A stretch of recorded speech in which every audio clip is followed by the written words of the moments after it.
I'm down here at Rock Solid Fitness Studio with the Illawarra's strongest man, George McLaren.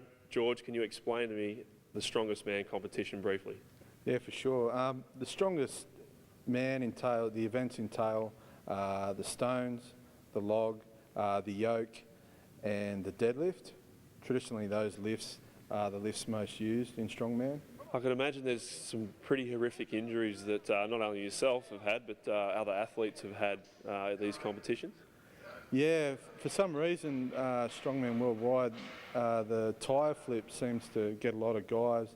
I've niggled my bicep doing it, but the most common injury would bicep tendons torn off the bone. So that worldwide, you rarely find an elite strongman who hasn't had some sort of bicep injury. How many meals a day do you have to eat to stay that big? Usually I try and eat at least 4 or 5 meals a day. In those meals, try and some sort of meat, so like fish, chicken, or like red meat. Try and keep your calories high because your body's under a lot of stress when you're training pretty hard. That's a lot of food. Would it be cheaper just to buy yourself a farm and just eat whole farm animals? Well, yeah, I suppose, yeah. Wholesale food bill does rack up a bit when you're trying to gear up for a competition, but yeah, I mean, there's not a lot of bulk food places around, so yeah, it becomes quite an expensive exercise. Now you're a school teacher, surely there's no messing around in your classroom.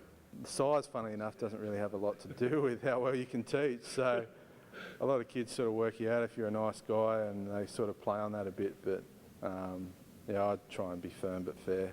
And where do you see yourself going with the sport? You're still relatively young, a lot of years ahead of you. Hopefully in Australia I can reach, well, the aim will be to become Australia's strongest man, hopefully one day. But internationally that sort of remains to be sort of seen, whether I can attract sort of maybe some sort of sponsorship or save my pennies and get on a plane and get over there and compete either in Europe or America. Well, George, it's been my pleasure to come down here today and attempt to throw around half the weight in the bowler that you do. Thanks for your time and thanks for spending time out with Sav. Thanks, Sav. Thanks, Win. Some pretty powerful stuff, and the strongmen will be in action at Highland Games at Fig Tree Reserve, and that's on this Sunday, Jeff. Sav will be